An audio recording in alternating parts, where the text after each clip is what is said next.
We're talking to Pastor Walker from the Hands of God Christian Church. And of course, he's talking about the Hands of God recovery ministry that is operated out of his church.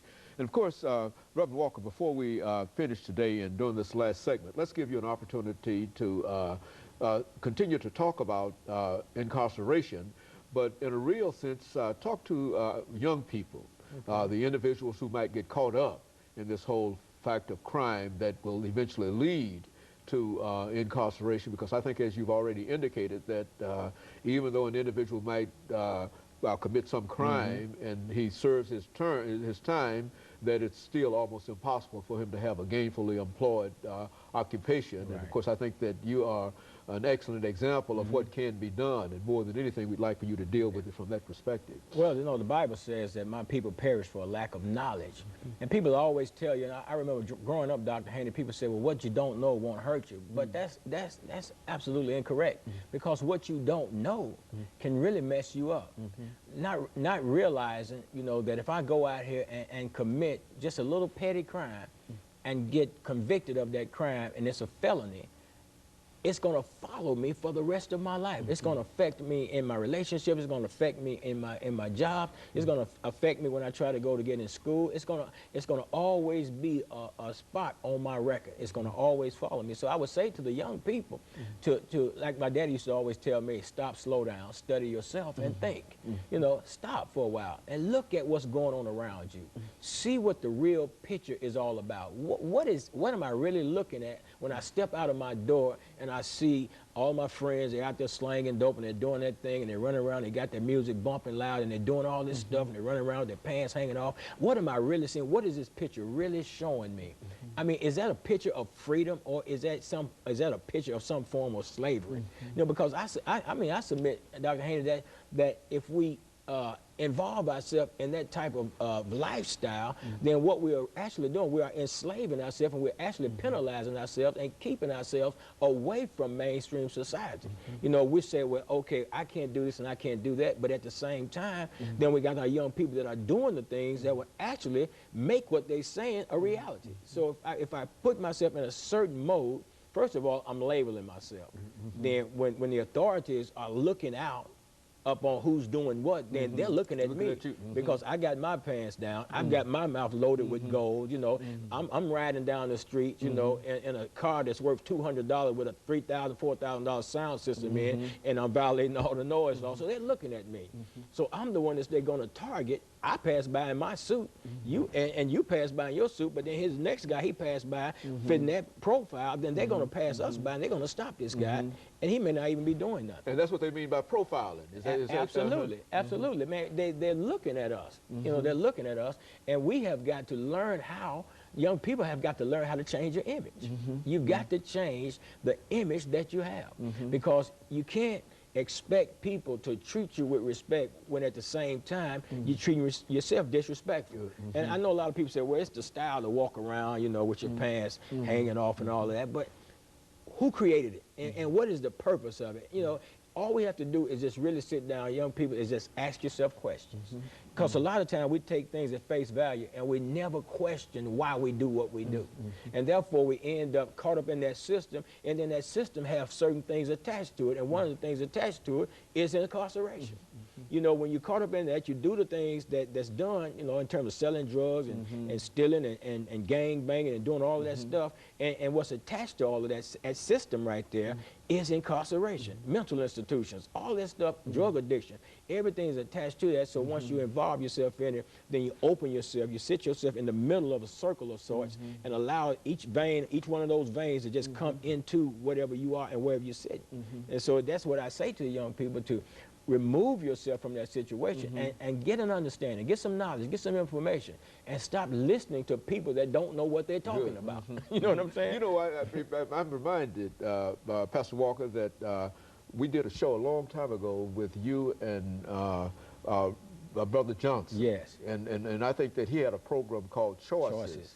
And that's essentially what you're telling young people today, that they really have to make a choice themselves in terms of whether or not they're going to become involved in whatever, and et cetera, and the importance of it. Speak to the importance of education, why they ought to try to become involved in the politics of this country, and et cetera. Dr. Haney, because and I've talked to people a lot of time, and because of that lack of desire to seek knowledge, you know, we miss out on the whole process. We need to be involved with what goes on in this country. I mean, people are complaining about what the senators, the Congress, the president, and everybody is doing, and then you ask the same individual, man, did you vote? And they'll say, no, I didn't vote. Well, the vote is what gives you a voice in this country. The vote determines who goes in office, who speaks on your behalf, who's got your best interests at heart. And if you're not educated to how this system works in this country, then I suggest that you get educated. You need to find out, you know, what the Constitution is all about, how these things, how the voting process works, and what role that each individual plays in the process, and quit sitting around fooling ourselves thinking, well, my vote don't count. Well, of course it don't count if you don't cast it. You know what I'm saying? That's a thought. You know? That's a very, very important thought too, that, yeah, you've got to become involved in it, and they can become involved. But again, I think, as you've indicated, if they become incarcerated, that so many of them are penalized for that incarceration, and one of the things that they lose their right to vote. And I need to say too, Dr. Haney, that there are some great minds in the prison system, and people that could really get out and really have a valid opinion about what goes on. But yet, and I think, Dr. Haney, that the system knows this, that knows that these people that go in here, they get into books, they educate themselves, and they find out what's really going on, because it's easier to see society when you have been removed from the framework of society. And see, I've been there. In prison, I learned a whole lot of stuff. I read a lot of books in prison. Of course, I came out, I was still a criminal, but I soaked up knowledge and information. And there are guys that's soaking up knowledge and information that's not going to come out and still be a criminal. They're going to come out and they're going to be, they have a desire to be constructive and productive citizens of society, willing to pay taxes, willing to do what's necessary to get ahead and do the things in life. But I think the system knows that, and it's kind of like some kind of stifling effect. It's got to be in place to keep these people from going and getting where they want to go.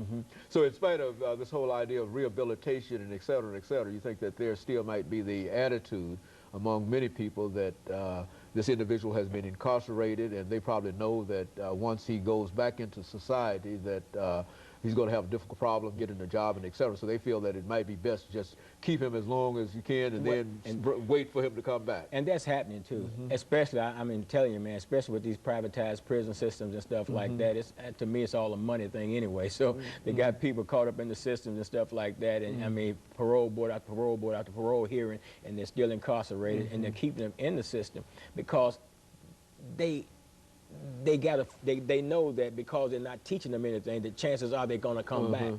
But the thing is, rehabilitation is supposed to be the purpose of incarceration, along with punishment, of course. But when I was incarcerated, rehabilitation was a joke. I'm seeing some other things now in terms of rehabilitation programs and stuff like that, but they're still not on a larger scale. They're still not something that the state of Tennessee is actually supporting wholeheartedly to help these guys when they make that transition from incarceration to a free world society. And that's what's needed. And that's what we're trying to do. We're trying to put something in place. So you think our public policy can be directed in terms of helping these young people, or helping these individuals, whether they're young or old, male or female, black or white, that we might be able to have a public policy that would sort of create a situation so these individuals could meet the challenges of I would say that. Going back into society, and that we stand short in terms of being a society if we can't do that. Is that what you're saying? Absolutely. And I'm going to give you a situation here, because people coming out of the prison system, they're going to eventually get out one day. Now, it's up to us to determine how do we want to see them when they come out of the system. There's a guy in there, there's a couple of guys in there, or maybe thousands of guys in there that may get incarcerated. They were selling drugs and probably got a lot of money still now. They're going to get out one day. Now, who's to say, because they got the money, they can move right next door to the judge. You know, they have the money, the means to do so. How do you want that individual to be when they come out, being your next door neighbor? And that can be determined on what kind of programs we're going to put in place in the prison system. What kind of programs are we going to put in place? And if not, state of Tennessee putting them in place, what kind of programs are we going to support that are already in place that's designed to help these people when they come out? Because when people, they deserve a chance, they deserve an opportunity, just like anybody else that has never ever committed a crime. Everybody that commits murder is not really a murderer in that sense. Some people commit murder on a humble.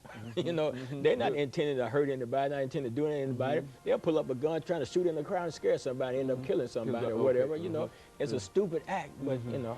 And of course, Reverend Walker, we're just running out of time. My and God. we could continue to talk about this because you're giving us such excellent information. Let us encourage our audience to tune in again next week for another informative edition of Comments. Thank you and good morning.